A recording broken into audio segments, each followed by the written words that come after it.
Hello and welcome to the August Elevate Your Running Team call. I'm so excited for everyone to be here and for everyone to be listening on the playback. And I'm really excited about this month's conversation because we have Kristy Baumann back with us. She is a registered dietitian and she is here to talk all about RED-S. And RED-S is relative energy deficiency in sport. And I think this is such a big focus point for the Elevate team this year. If you remember back in January, when we kicked off the year, I really stressed on that team call that I really wanted the athletes on the team to focus on fueling well, fueling often, or my phrase is gel well, gel often, and also really focus on strength training in addition to being consistent and going after big goals, because I'm a big believer that we can't have one if we don't have all three. And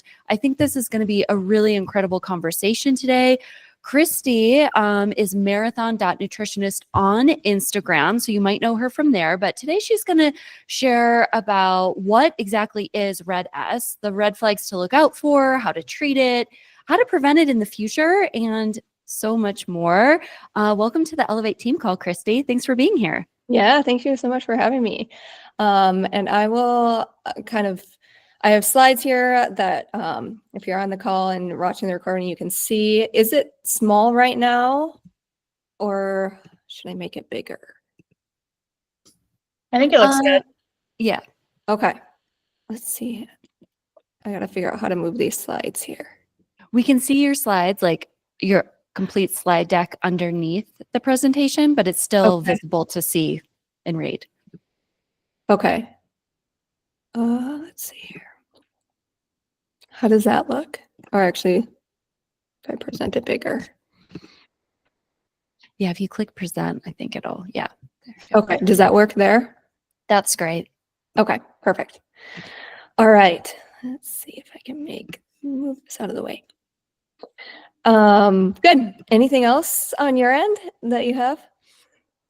Would you like to give a little bit of background on like who you are outside of what I just shared and like and maybe your running experience and just a little bit of who you are? Yeah. So I am located in Minnesota, Minneapolis, St. Paul based. I've done 13 marathons, numerous half marathons. I have a 4 and a 7-year-old. Sorry, they just had birthdays. 4 and 7-year-old. And I've been working with runners specifically and focusing and helping them with their nutrition and navigate and helping them prevent underfueling and just feel strong during their races for the last 5 years. And so, yeah, I'm excited to dive into things more. We'll definitely be talking about RED-S and kind of the whole underfueling aspect of a spectrum of what it can look like in runners. And so I'm excited to dive in. I have a bunch of slides and a bunch of examples, and I might skip over some things if I as things come up, depending on time. But feel free. Can people share questions in the chat? Absolutely. Yes. So team, feel free to share your questions in the chat. We'll open up questions at the end, so you'll have a chance to ask your question. If you're feeling a bit shy and want to just throw that question in the chat, I'd be happy to ask it on your behalf. Okay, perfect. All right, so let's go ahead and get started. So we're going to talk, my kind of title of the presentation, how do you know if you're eating enough as a runner? And I know this can, sometimes people think they're overeating too, so I'm going to be addressing that a little bit as well. All right, so today we're going to be diving into understanding what it means to be eating enough, so you're not underfueling, how you can be gaining weight, but still be underfueling and still be feeling hungry. I've been working with a client specifically on this recently. And then why it's important to be eating enough as a runner, and what do you do if you suspect that you're underfueling? So For afterwards, I can send this to you. There is a 3-day meal plan, and if you want to include this in the notes, that you can download as well, for a sample meal plan, because I know that can always be helpful to just get a better understanding of like, okay, how does this compare to how I'm currently eating? So I'll be sharing that free resource for everyone as well. I want you to think of fueling as your superpower, because really you can be doing all the training, you can be putting in all the hard work of, following your training plan, lifting, etc. But if you're not maximizing your nutrition, it can just leave you not getting the most benefit of all the hard work that you're already putting in.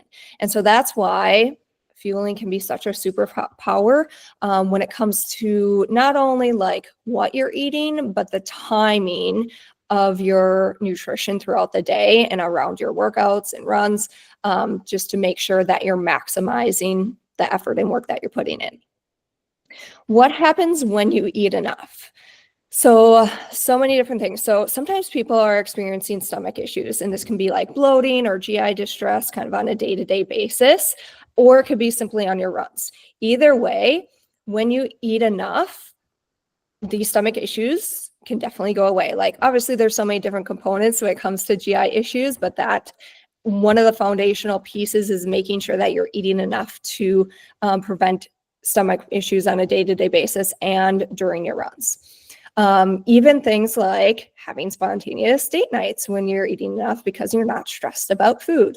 It makes running more fun. I'm going to be sharing a little bit more about my story of underfueling and how I didn't really like running. And now looking back, like, yes, nutrition definitely had a role in that because I didn't feel the best on my runs. You can definitely crush your running goals when you're eating enough.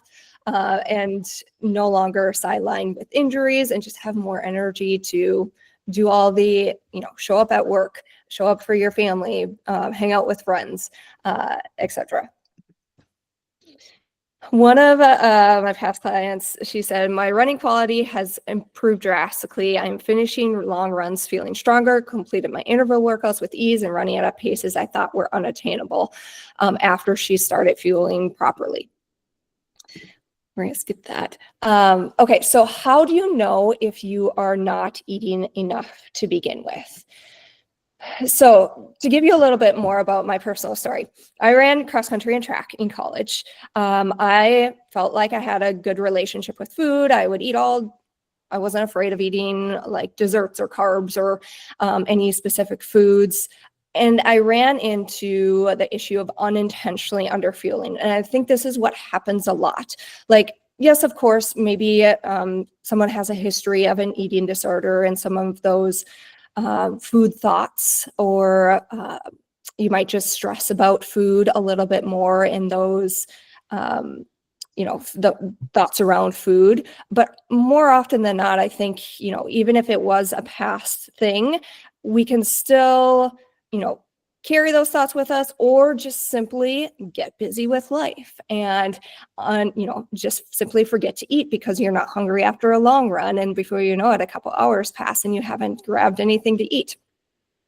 And so I'm going to be talking a little bit and share a little bit more unintentionally underfueling examples here coming up. But for myself, when I look back on my college career and then even post-college, I was always constantly struggling with nagging injuries. Like, one season it would be plantar fasciitis, and then my knee would hurt, and then I had shin splints, and then I would have Achilles problem. Like all these different things would flare up. And, now looking back, I was majoring in dietetics. I was learning about eating healthy. I was putting that into practice. And so, there would be things that I realized, like, you hear, depending on, who you follow on social media or past experiences that you had, sometimes like we can have these perceptions of like, okay, the lighter I weigh, the faster I'll be able to run. Or like, okay, if I just run fasted, I'll become more fat adapted, and then I'll be able to use more fat as a source of energy, so I don't need to take as many gels. And now we know like that's outdated science, that's old ways of thinking. We know we can best fuel and feel our best and allow our body to function the best and support our hormone health when we are properly fueling, not running fasted, and incorporating best practice nutrition practices. So like I mentioned a little briefly, is there is this whole spectrum of underfueling. It can simply be underfueling as like you forgot to eat, you're going out for a morning run and you forgot to eat beforehand, which is out of the norm. I definitely recommend eating before morning runs, especially when you've been fasting all night. So that can be a simple example of underfueling. Or maybe like, you know, you got really busy that day, or you were traveling and you didn't have consistent meals like you normally do. And now like you realize like you didn't eat as well and you unintentionally underfueled for the day. That can happen. But when we start to, you know, maybe it just has become habit where you're not eating before a run, or maybe it's just become habit where you're like, after a hard workout, you get back, you get super busy, you have to get ready for work, and you just forget to eat because you don't have much of an appetite to begin with. That is where we can start to build these habits of chronic underfueling without sometimes even realizing it. And then this can lead to where now there's not energy available for our body to use to be able to support our hormones, to be able to maximize our training, you know, get the most out of our training. Or we can start to get behind. Sometimes this shows up like if you ever experience like by the end of the day, you are starving and you are raiding the pantry and you're grabbing everything in sight. Or maybe this happens mid-afternoon. Like our body can start to show these signs of like, hey, you didn't eat enough earlier in the day. And it's maybe like, maybe you had enough to eat, but maybe it wasn't balanced. So for example, recently I started working with a client that she was like, I have been gaining weight, but I've been hungry all the time and I don't know what's going on. And come to find out, when we looked at her meals and dived deeper into it, she was eating 3 meals a day. She was having snacks in between her meals. But when we looked at her breakfast, in her case, which is, it just varies so much for everyone, but in her case, she wasn't getting enough protein at breakfast time and during her lunch. She wasn't a big meat eater. She was gravitated really towards the carbs and loved to eat carbs. And that was one of the big changes that we made to make sure that her meals were balanced with enough carbs, with enough protein, with enough fiber and fat. And that helped her because she was waking up hungry at night, and then she was also getting hungry on her morning runs. And so once we changed her everyday meals, that resulted in her sleeping through the night, not getting hungry the next morning on her run, even when she was, you know, waking up at 4:30 to start her run at 5 a.m. So all that to say, low energy availability can lead to relative energy deficient in sports, also known as RED-S. This used to be known as the female athlete triad, but we now know like it doesn't always happen, only just happen in females. It is present in males as well. It can show up in females a little bit easier or more, it was more prevalent. I feel like it can take longer to show up in men versus women, just because of the menstrual cycle and women, you know, losing it, or it becomes irregular. You know, that's a classic sign of one of the relative energy deficiency symptoms. But along with that, there's another. RED-S is a medical diagnosis, and so they can look at your bone density. And if you are experiencing low bone density, that is another indicator of the RED-S. So what are some signs of not eating enough? One, lack of energy. So I'm going to share a little bit about my experience and talk you through some of these, because these are very subtle signs. And I know for myself, I had a reason for why I was experiencing low energy, or why I was constantly thinking about food. So for example, being a college student, of course I had low energy with studying, with running on the cross country and track team, with trying to get enough sleep. Like, to be expected that I was, you know, my energy wasn't the best that it could be. And again, it's one of those things, like when you're in your 20s, you can get away with less sleep, whereas as we get older, that can definitely catch up with you. Constantly thinking about food. So this is like, lots of people, we might think of hunger as a grumbling stomach or an empty pit in our stomach. But even, let's say that you are working on your computer, and you start thinking about lunch, and you like go back to try and focus, and you're like, I gotta get this done, but you like keep thinking about lunch or the next meal. That can be a sign that like your brain's saying, hey, I'm hungry, my brain needs food. Your brain runs off of carbs and it needs food. And so that can be simply a sign that you need to eat more and you're not eating enough. Nagging injuries, or slow to heal injuries. Sometimes I've had athletes come to me and they're recovering from an injury.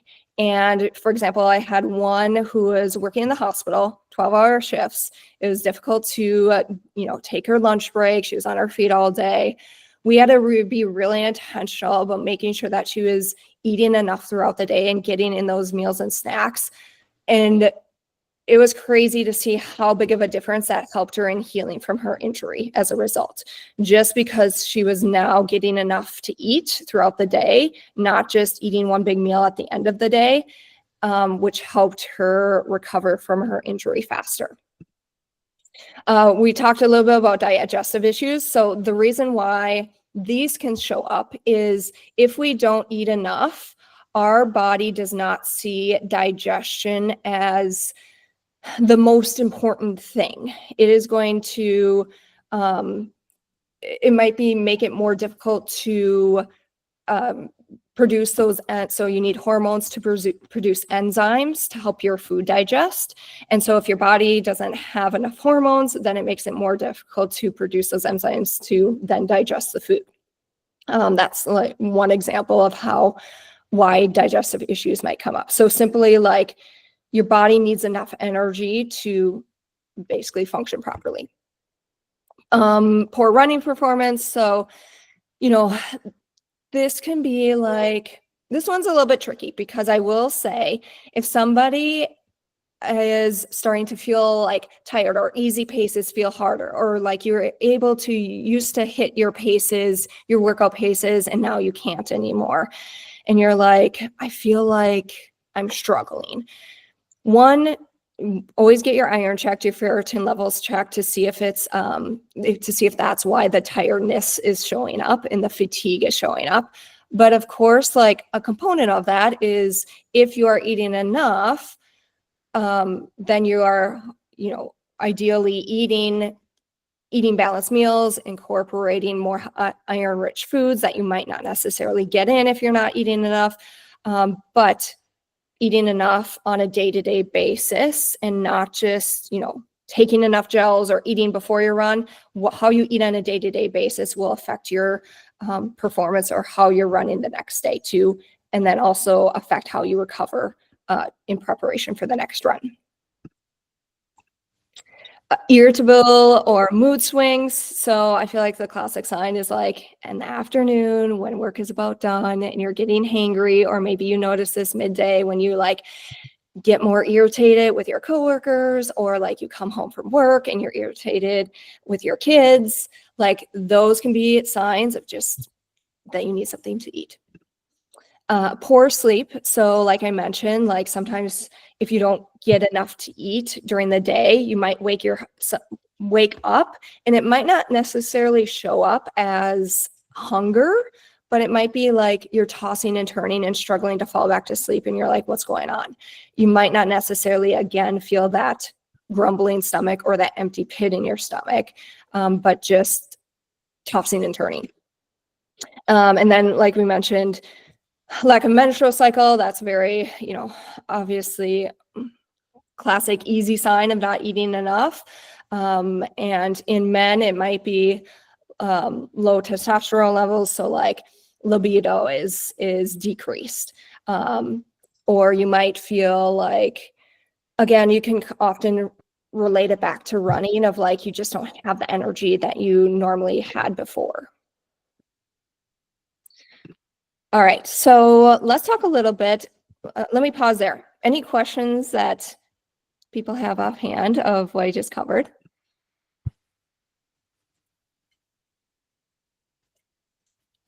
All right. Let's talk about how can you be gaining weight yet still be under fueling and maybe even feel hungry. So one of the things is when your body stores carbohydrates in the form of glycogen, it's also storing water. And so for every gram of carb you store, you also retain 3 grams of water. So naturally, if you're running more, carbohydrate needs increase. Part of training is actually helping your muscles to be more efficient at storing glycogen, which is a good thing because the more glycogen stores you have, the more carbohydrates are readily available for energy for your muscles to use. All that to say is your body on average can store 500 grams of carbohydrates, which is when you add the water in there, that's equivalent to over 3 pounds. So it is not uncommon for people to gain weight while they are training. And this is one of the reasons why, because of the carbohydrate stores that come along with training. Also, when you exercise, this increases inflammation.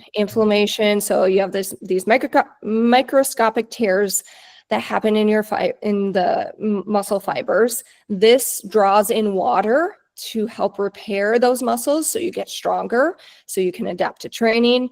And that, again, is water weight that is contributing to potential weight gain that you might experience.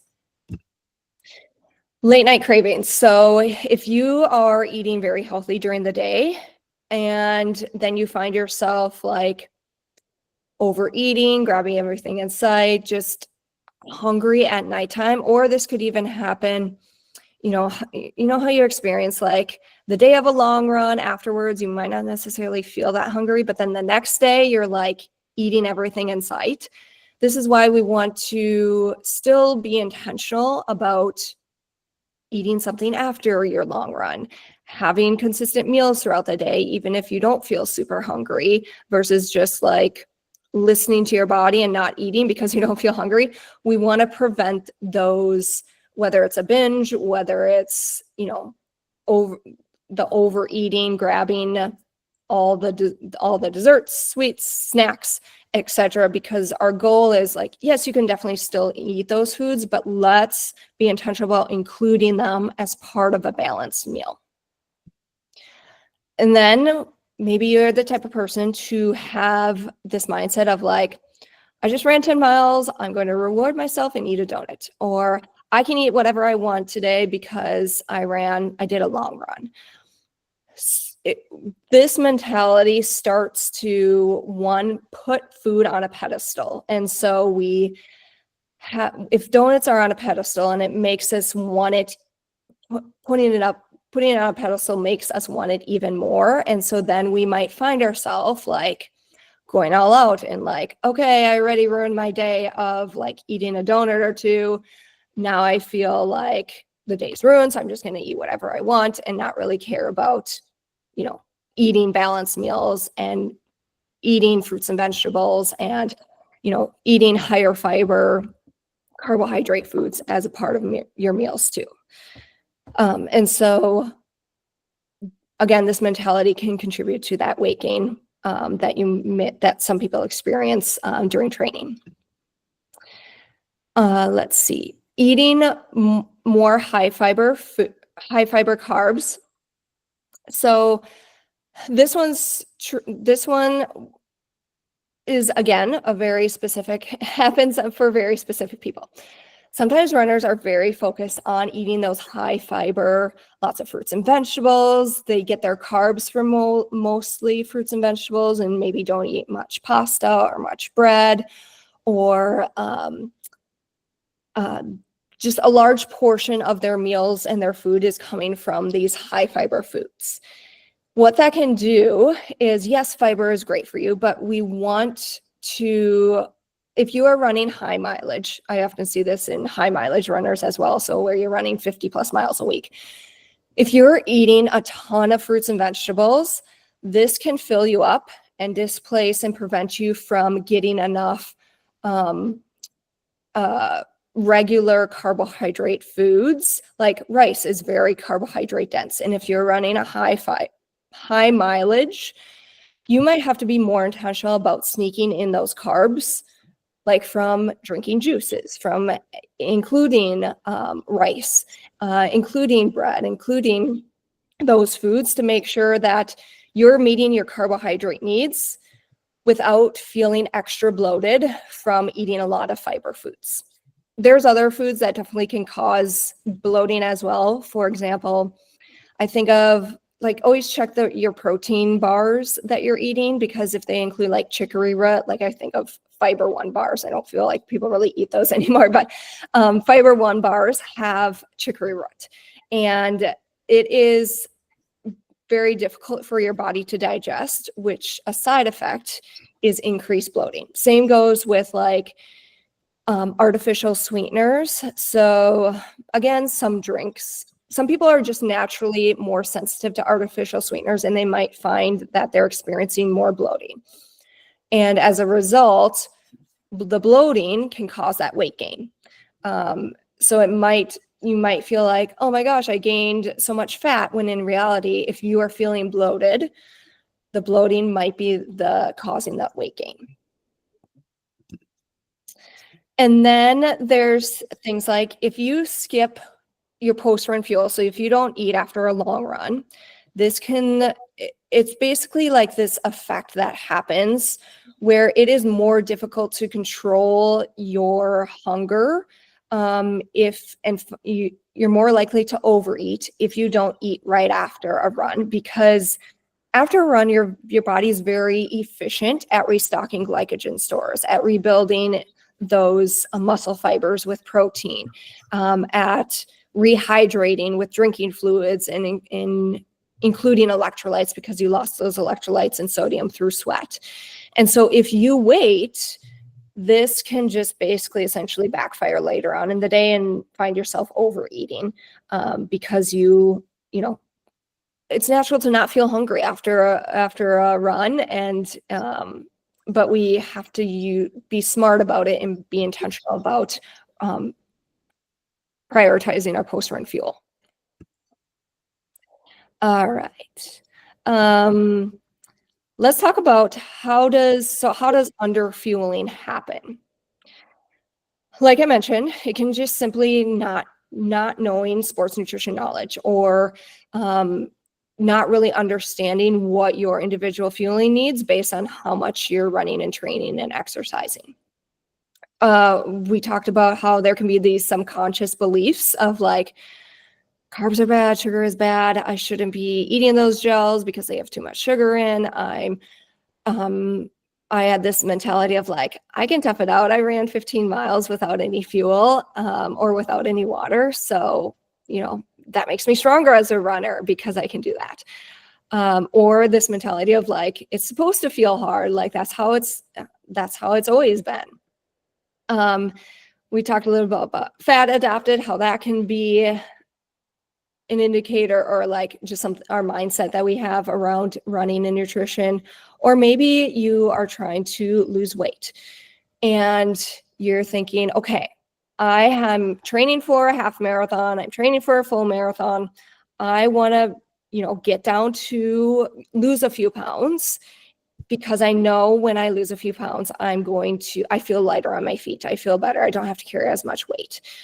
But the thing is, like, any time that we are reducing calories and eating under what our body needs, we run the risk of injury, increasing our risk of injury. And so I always tell runners that when you are training for, especially if it's like if you're going for a big PR, if you're going for a fast time, if you're, putting in all this work, don't try and lose weight while you are training for a race at the same time. That's for the off season when you're base building, when you can do more, strength training, when you can prioritize other foods. Sorry, was somebody chiming in? Okay. So all that to say is like, there can be this fear of, what if I'm eating more during training? Am I going to gain more weight? Is my body composition going to change in ways I didn't expect it to? And so obviously that can be contributing to underfueling as well. And then even if we look at gels, so I think I've started to see more gels changing this, but even the recommendations on gels, it's interesting because, for example, have like this one, this middle purple one, I think is a goo. No, no, that's chia. That one's a Huma gel. So it says like, take a packet, take one gel every 30 to 45 minutes. Yes, this might work for some people, like if you're training for a shorter distance race, but one gel has 22 grams of carbs. So if you're even if you're getting 2 gels, if you're taking one of these gels every 30 minutes, you're getting 44 grams of carbs per hour. If you're training for a marathon, that's not enough. You could still be getting carbs from your sports drink, which will add up to getting the minimum of 50, 60 grams of carbs per hour. But all that to say is like, even the things that we're reading can be contributing, and we're following them, and it still might be resulting in underfueling or not maximizing your nutrition to support your training. This other one I know on the right hand side is a UCAN gel. So this is like a slow release carbohydrate gel, and it says to take one every 75 minutes. And that's, it has 19 grams of carbs. That's definitely not enough. And again, you're just running the risk of not maximizing your carb needs. And then, especially if somebody's, navigating like kind of an injury or like something they're wanting to prevent an injury, carbs during your run help so much. So you don't start to become more in a deficit. And it's not, you want those carbohydrates readily available so your body has it and can use it and make sure that you're getting the most out of your training and preventing injury. All right, so let me tell you about Taylor. Taylor was a past client of mine. She was a graduate student. She didn't have much of an appetite in the morning. She would do her runs mid-morning, but then after her runs midday, she really wouldn't have much an appetite either. It really wasn't until like later afternoon and into the evening that she felt more hungry. She was waking up hungry at night. She was having GI issues on a day-to-day basis and just feeling really exhausted and struggling to recover. This is kind of a breakdown of actual pictures of what her meals look like. So morning time, she would have coffee with a scone and then do her run mid-morning about 10 a.m. Maybe have something small to eat after her run, but it really wasn't until 4 o'clock that her hunger really picked up and she would start to eat. And sometimes she would eat like 2 meals at the, for her evening, for dinner. And, obviously like this might be more of an extreme case of visually what she was eating. She was definitely running, it was 50 plus miles a week as well. But you can see like she was eating a lot before bedtime. So why was she waking up hungry? It went back to how she was eating earlier in the day that was really affecting her in the middle of the night because she wasn't eating much the first half of the day. That just affected so much of how she recovered after her runs, how she was feeling for her next run, how hungry she got at the end of the day. And so this was, even though she was eating a lot and maybe even met her calorie needs, it was a component of this is still under fueling because she wasn't maximizing her fueling around her run.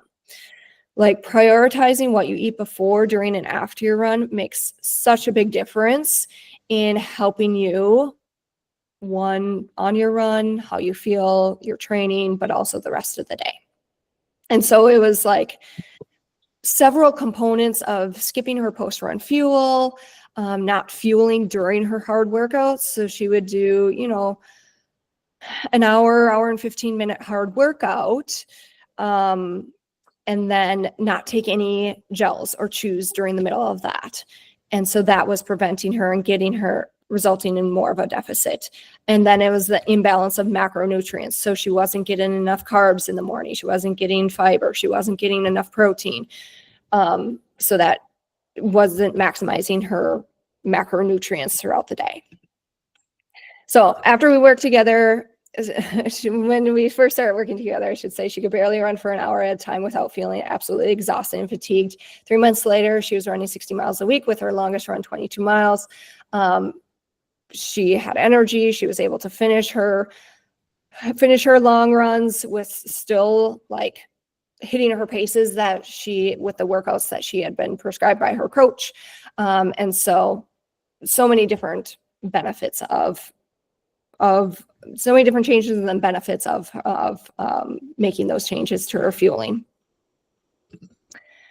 Okay, let's talk a little bit about why it's so important to be fueling well, because we love running, and with running, we want to stay injury-free. And it is crazy how much proper fueling can help prevent an injury. And like, yes, there's definitely a training component in making sure that you're not increasing mileage too quickly. And, you know, obviously Sarah helps you with that and making sure that you're training properly. But nutrition is the other half of the puzzle of making sure that you're getting the most out of it. And, you know, you can think about it from a cost perspective of how now you don't have to go to the doctor, how you don't have to go see the PT, how you don't have to get an MRI, how you don't have to have months of frustration of not being able to run. And of course, even long-term health consequences that like RED-S can bring along if your hormones are being affected, if you have low bone density. And so, yeah, so many different things that can happen. And then we can even talk about if you aren't able to do your race and how much the amount of money that can add up because of that as well. So all that to say is sometimes we think about the most important things are like our recovery compression boots or massage gun, or even I have had clients do IV hydration therapy, but really like food, sleep, strength training, having a proper training plan. You know, I just kind of highlight some of the things there, but all of those things, those little being consistent with these little things day after day can make such a huge difference. I like to call these the 1%ers. So Yeah. It's a big piece to training and making sure we're sleeping, we're stretching, we're hydrating, we're eating, we're bookending those workouts and long runs with good fuel.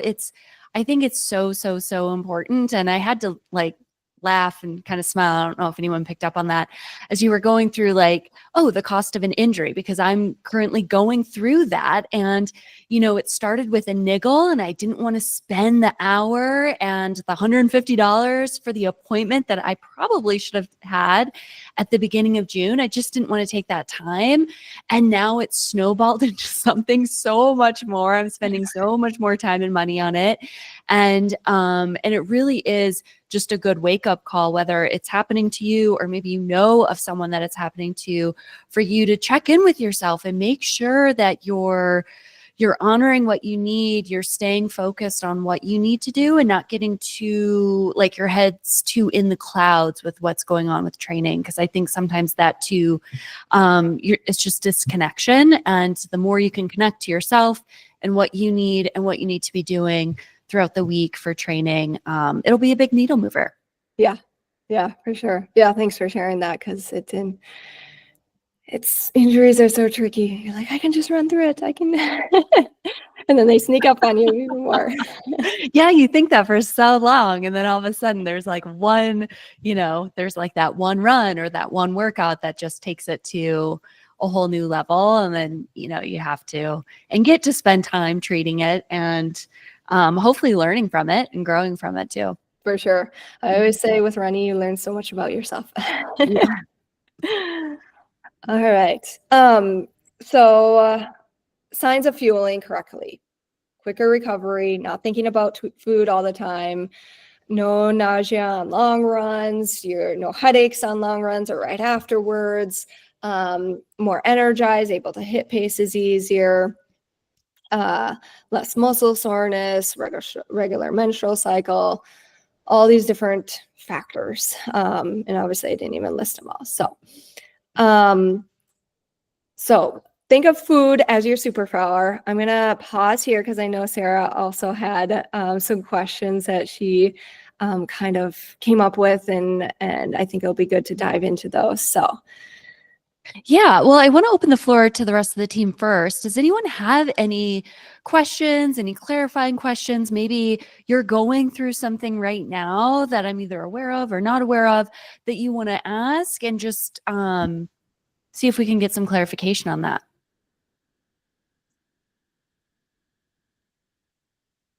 No?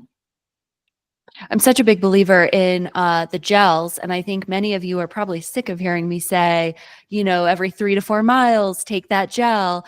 I think the gels and the high carb fueling have come such a long way. We've seen, David Roche kind of go through his journey of ultra running, and he is a run coach in Boulder, go through his journey of ultra running and really just trying to train the stomach and train the gut and take in as much as possible. And one of his favorite gels is one of my favorite gels, which is the SIS Beta Fuel Gel.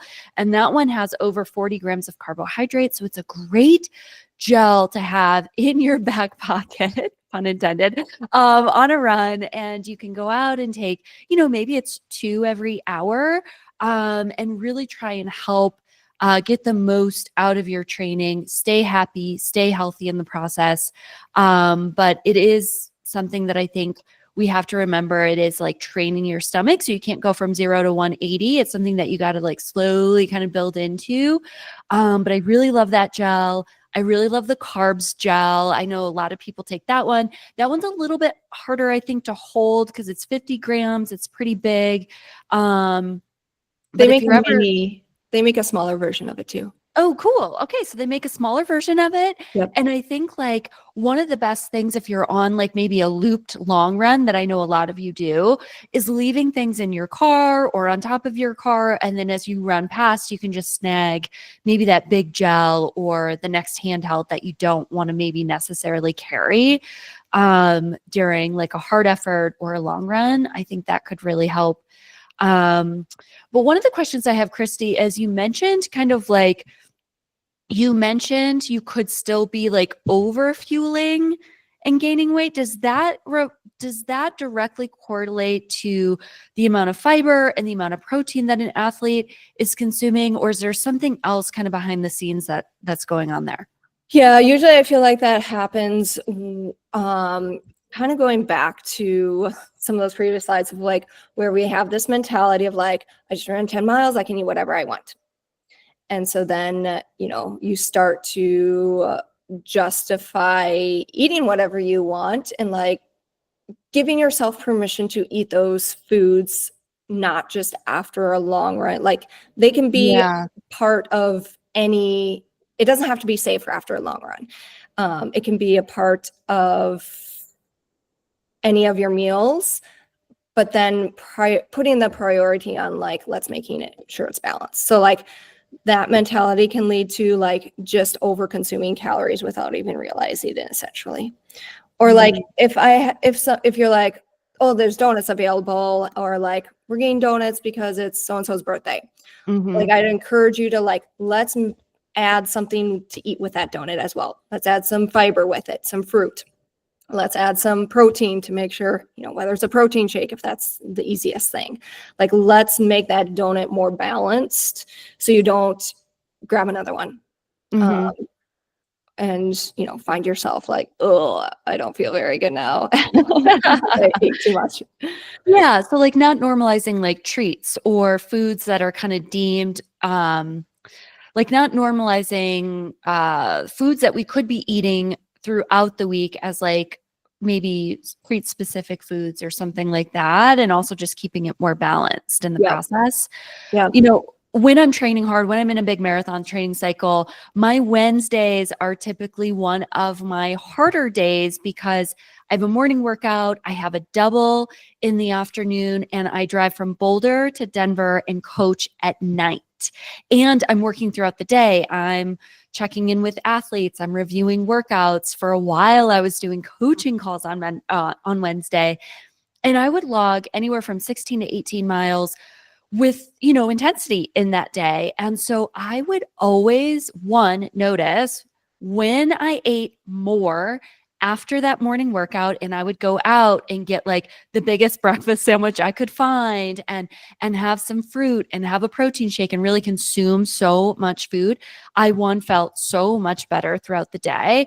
But then two, it's like knowing that because the recovery is going to be a really tricky piece to my day because it's nonstop from 5:30 a.m. until 9 o'clock at night, that I can recover through nutrition and just consuming as much as possible. So like I would go to bird call at like 8 o'clock or 8:30 at night and have like a chicken sandwich and tater tots and like just try and get as much in as I could. And I also noticed how that translated to sleep. So everything that you're saying is like, I've been there, I've experienced it. Like Kristy is sharing like really great tips and tools for all of us. So it's really, I think, important for everyone to kind of take a step back and kind of look at your training and look at how, what you're doing and what you're noticing and maybe see what we can do to kind of change things up. But I am kind of curious, for someone who might feel like they're at risk, Kristy, what do you think is like the very first step that they should take on, acknowledging this, addressing it? Do they need to reach out to a registered dietitian? What's kind of the next move there? Yeah, with like Red S. Yeah.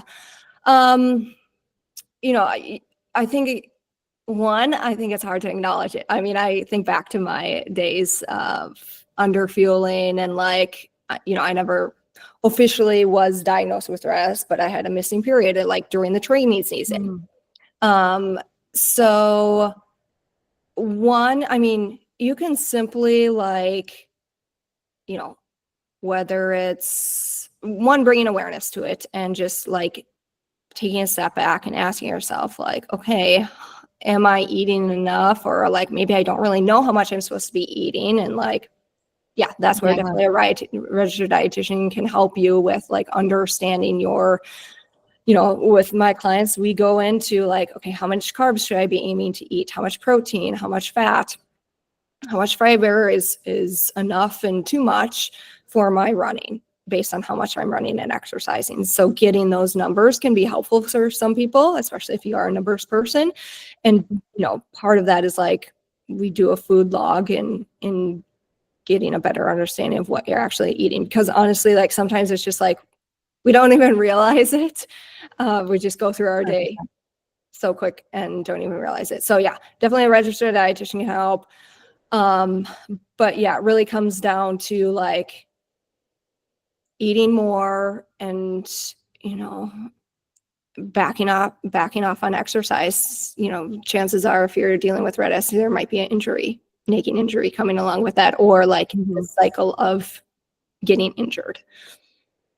Yeah, definitely. And I think it's also important for runners. I worked with a registered dietitian when I was in my right after my first marathon training cycle to figure out what I needed to eat, because I remember talking to my coach, like it was race week or maybe a few weeks before race week. And I'm like, yeah, so I'm like hungry all the time. And she's like, yeah, so you need to eat more. And it's like, I think for a lot of women, maybe particularly like around my age, late 30s, early 40s, like that is kind of like our mindset of like maybe we don't eat as much, or we were in that like low carb craze and just things like that. So it's like shifting your mindset, I think, is such a big thing. And yeah, if you're hungry, eat more. But then, so I worked with a registered dietitian then, and then cut to like a few years ago when my weekly mileage was very similar to just my peak mileage for my first marathon build. So high mileage, 60, 65 miles a week, most weeks, unless I was in a build and then it was higher. I then worked again with another registered dietitian because I knew my demands were going to be so different, so much different than what they were a few years ago. And just trying to make sure that I understood exactly how much I needed and the variance in days, because there is like a little bit of a difference between like your workout days, your long run days, and then all the other days. And recovery days still count as like a really big fueling day. And so just kind of understanding that. So I think if you're kind of in that boat of like, oh my gosh, I'm doing so much more than I was 5 years ago, it's a good time to reassess what you need to be doing. But we have a question from Sarah. Sarah P., would you like to ask your question? Sure, thanks. Yeah, so I travel a lot for work, and I'm in a lot of airports and, on the road a bunch. And I often, if I think hard about it, I can be pretty good with food, but do you have suggestions for things that are like going to be fairly widely available? It's helpful for me just to have like a list of things, like know that I need to go look for this thing, or categories of things that are good to eat on the go if I'm like running for a flight and have 5 minutes to grab something in the airport. Yeah. Thank you. Yeah. I always think about like, one of my ways to think about it is like, okay, what does a balanced meal look like? Like, we want carbs, we want protein, and we want color being the fruits and vegetables or some fiber. Obviously might not happen every single meal, which is fine, but sometimes you just think about the day in general too, of like, oh, I had many fruits and vegetables today. So I would be intentional about like, if you can, like for those times where you don't have much time, like packing snacks with you. So like, or obviously it could be grabbing things as well, but like protein food. So I think of like string cheese, you'd have to bring a little cooler, or meat sticks, like the Chomps meat sticks, like for the protein, nuts like cashews or almonds. They're always, they're more some protein, mostly more of a fat, which is good too. And then let's see, for like a fiber, grabbing apple, banana, like those little veggie, like carrots, or sometimes that available. My go-to is, when you're at like an airport or something, like, okay, where's a wrap with grilled chicken or with veggies in it, or a sandwich? Because then you're usually, with a sandwich, you're usually getting the carbs, the protein in there, and usually there's, trying to find one with some veggies on there as well. But then pairing it with like, maybe you do a veggie sandwich. So then you're going to grab like a yogurt drink, or something a little bit higher, cottage cheese or Greek yogurt, to get a little bit more protein in it. And then you have a good amount of veggies in with the veggie sandwich. Thoughts on anyone else who travels? I love it. I usually get like the core power drinks, like in the little like convenience store. And then they also have like the yogurts and, maybe the bag of nuts or something else that you can kind of pair it with. And I'm such a big believer in bringing snacks because I have a gluten sensitivity. So like, I love to just kind of bring my own stuff, so I know that I have stuff to eat.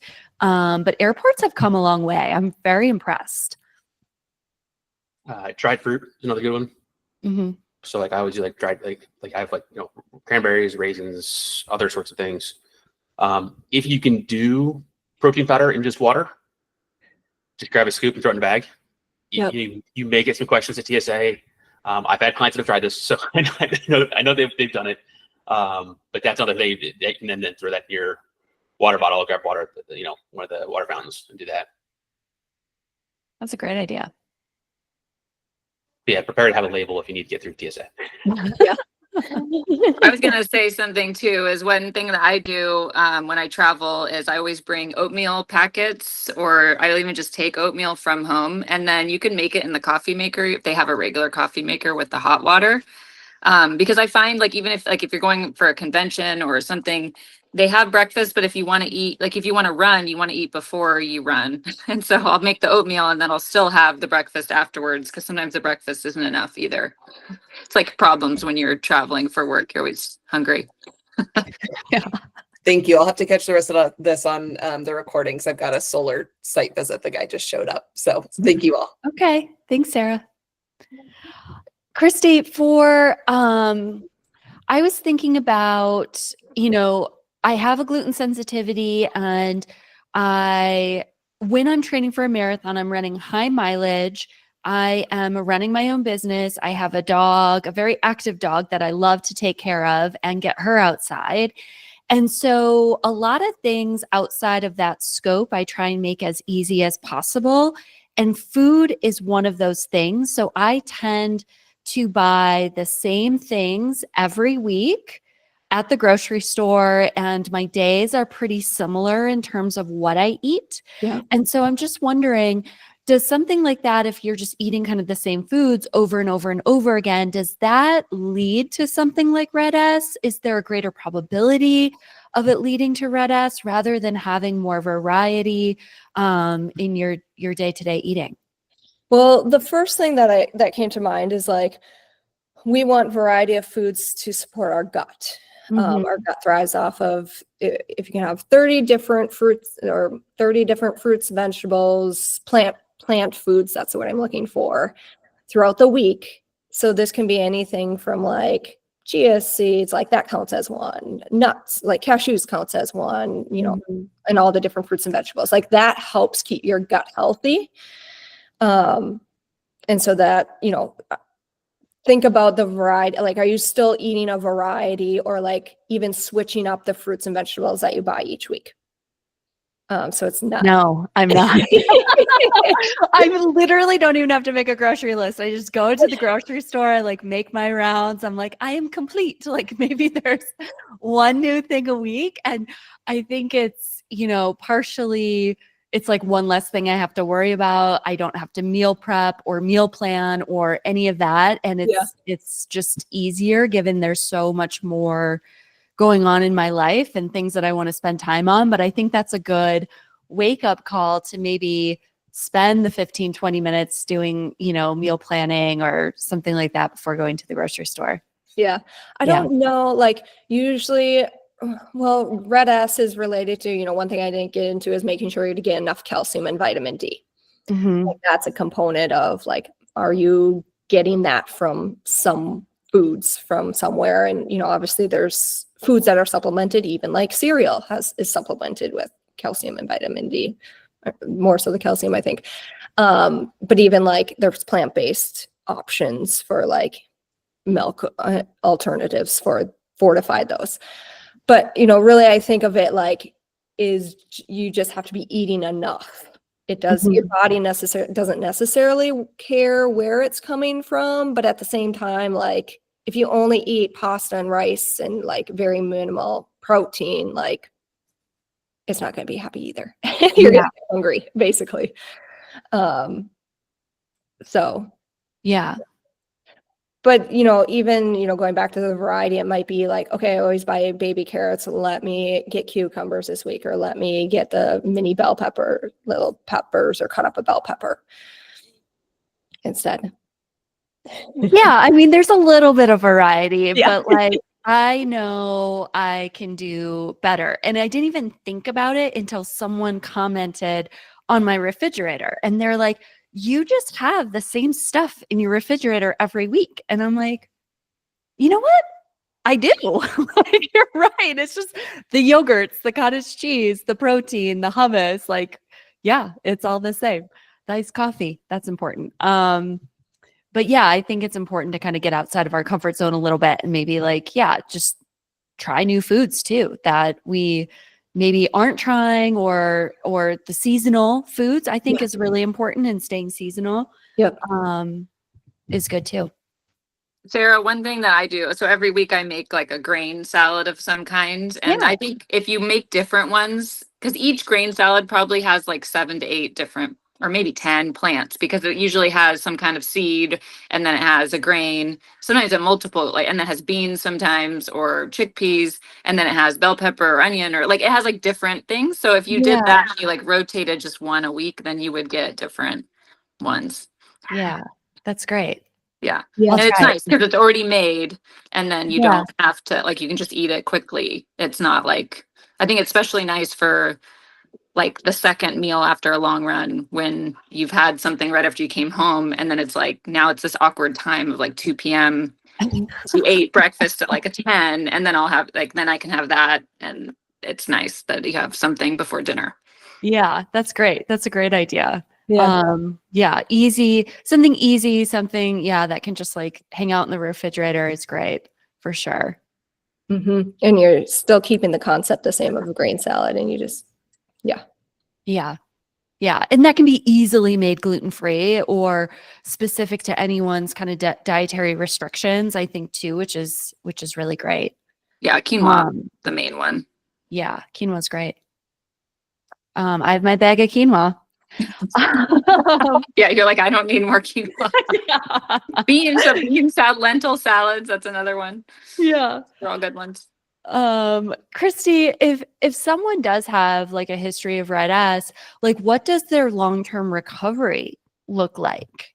Or is it different for everyone? yeah, it's so different for everyone.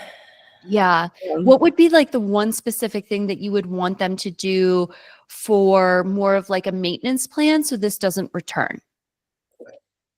Yeah, I mean, I think that's where like getting help can be so helpful, and like better understanding, like, okay, what does it actually mean to know that I'm eating enough, or and like you might have to eat, the tricky thing with recovering from red S is like there might be some weight gain that happens as somebody is recovering, even from an injury not related to red S.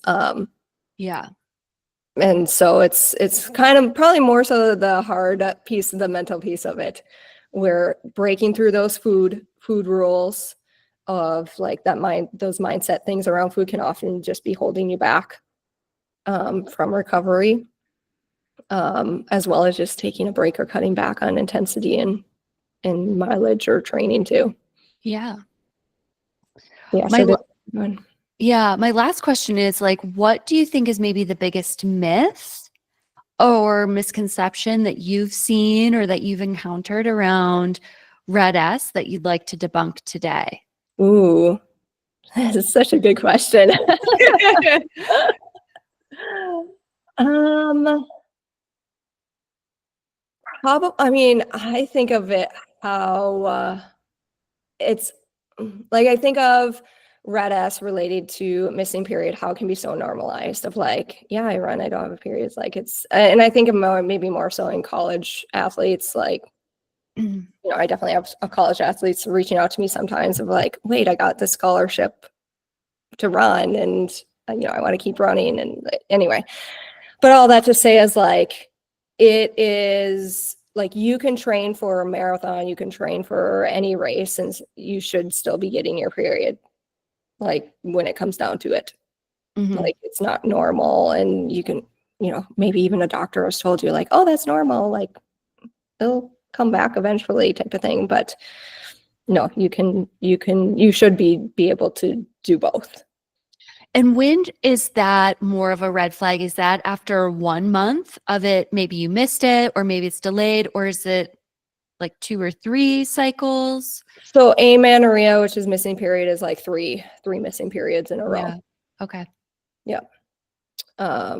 And you know, sometimes like I know when people start training, like, oh, it becomes like it's delayed where maybe it was always every 28 days or 29 days, but now it's like was a day or two late. Like that in itself is like, hey, okay, I need to pay attention and make sure I'm eating enough, because like if you were really consistent before, like yes, it might have been just the training and how your body naturally responds to a little bit higher stress, but Yeah. also like a good reminder of like, oh, I should probably check in with my fueling.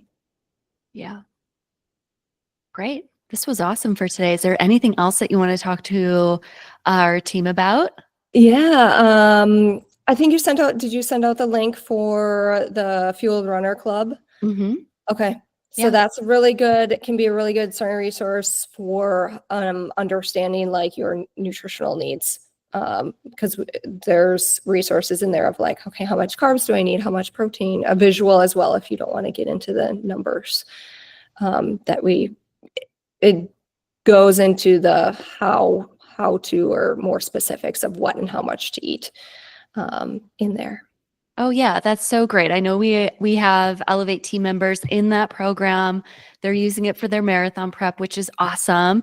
I'll include it in the email that's going Yes. out to the team in this recording. And then this is also going to be on the podcast. So I'll include it in the description notes. And for anyone listening through the podcast, you'll have access to Kristy's program as well. And I think it's a month-to-month basis, right? And Yep. you learn so much goodness from it. And I know the girls who are in the program now are loving it and they have great things to say. So it's definitely worth the investment and making sure that you're staying top on feeling good and feeling strong and having fueling be your superpower. Because I've felt it in both ways. I've felt it when I'm under fueled, or when maybe I've had low iron or low ferritin in the past, and I can really feel it on the other side of things when I'm fueling well, I'm gelling well, I'm really dialed in on that side of things. So it's a really great place to be. Thanks for your time, Kristy. Yeah, thanks so much for having me. This is Yeah, awesome. you're welcome. Thanks so much. Thank you. Bye, everyone. Have a good rest of your day. Bye.